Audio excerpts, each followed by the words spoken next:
Greg, there's so much to look forward to, but I want to go back to Saturday night because you were in the booth with Joe doing the Tennessee-Florida game, and I want to get your impressions, especially of Tennessee, because the Vol fans seem upbeat.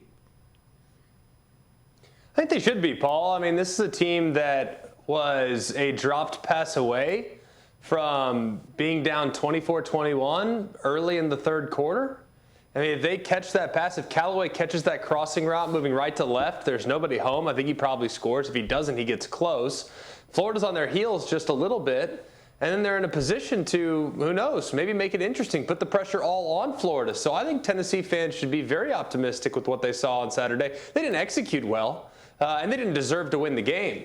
But if they would have executed, on 3 or 4 different plays, that game goes from being a comfortable win for Florida to a dogfight very, very, very quickly. And I think we all have a ton of respect for the Gators. So I think Tennessee to go into what was a very hostile environment and perform somewhat admirably is, I think that's a step in the right direction. But like Tennessee fans and like Florida fans learned before that, and so many other teams have learned, there are no moral victories in the SEC. So progress has been shown. Now you got to take advantage and quit making those same mistakes. Greg, Auburn got a real victory. I don't know how I could describe it, but it just seemed surreal going through what they had to go through to come from behind to beat Georgia State. LSU is ahead. Georgia is around the corner, and everyone else. What's your assessment of this program that a week ago you seemed mildly upbeat on?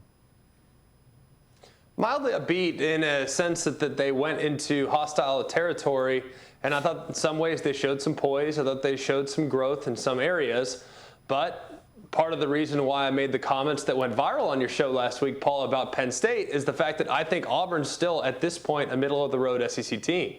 They have a lot of things to iron out, and I think it came to the forefront this past weekend. As soon as Zacoby McClain and Owen Pappoe weren't available on the defensive side of the football, that defense became extremely average, teetering on the edge of being bad. As soon as Zacoby McClain was inserted into the lineup in the second half, they were a totally different group. I mean, he was all over the place, making plays, going sideline to sideline, and I think when they're at full strength at linebacker, that defense will be just fine. They won't be elite because they can't rush the passer at this point, but they'll be just fine.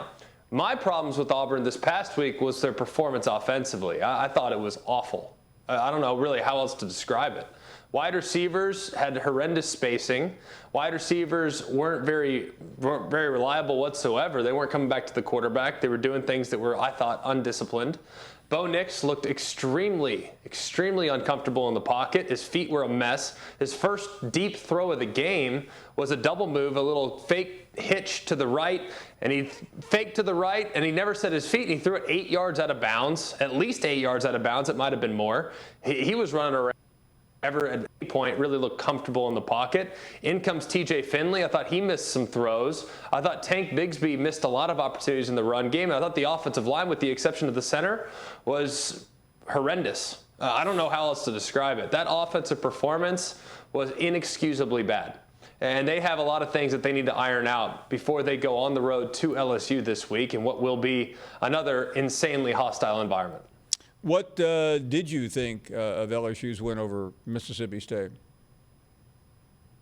I thought it was pretty impressive, Paul. I thought the second half, especially third quarter, if we're really going to look and kind of cut it up and dice it up, I thought there was a lot of things to take away and say, man, they played against a pretty good defense. As you can see, I was watching it just a little while ago. I played against a pretty good defense, and I'm still a little bit concerned with what I've seen so far from LSU's offensive line, more specifically the left tackle spot. That's been a revolving door there. I think they've started 4 different guys in 4 games. They've, of course, had a couple injuries along the front as well, guys in and out of the lineup, so they got to get that solidified, and if they get that solidified, I'll feel a little bit better. I still like their quarterback. I know that people are kind of hot and cold on Max Johnson.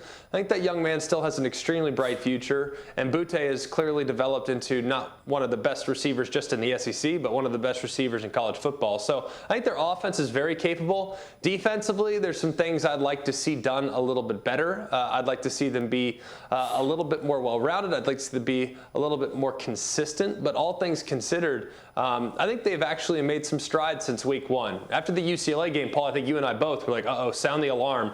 It could get ugly in Baton Rouge. But going on the road and winning in Starkville and doing so rather convincingly, except for their fourth quarter performance, which Mississippi State climbed back into it.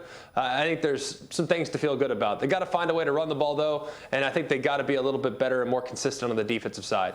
We'll talk more about them next week, but your takeaway from A&M as it tries to find itself against that state team before it gets Alabama in a week and a half. Whew, that's a dangerous game, right? You already have the hangover effect of playing poorly against Arkansas. You're probably beat up because of how physical Arkansas was in that game. Now you have Alabama looming, one of the biggest games on campus that they'll have in quite some time. And stuck right there in the middle is Mississippi State, a team that's really capable on the defensive side. And if there's one thing I know right now about Texas A&M is that their offensive line play, based on what they were last year, they are unrecognizable. Now, I know they've had some injuries. I know they've had some challenges.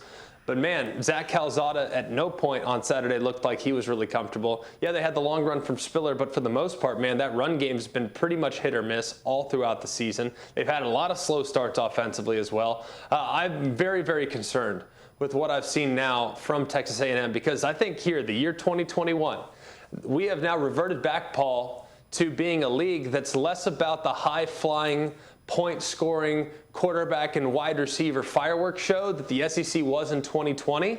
And we're getting back, I think, in 2021 to a more line of scrimmage, pound the football, defensive lines dominate, great offensive lines push you around, establish the run game. I think that's kind of where we're going here in 2021 because it went away. It was like, oh my goodness, this league is like the Big 12 again. You know, it's like the SEC in 2020 was the Big 12 from 2014 to 2018.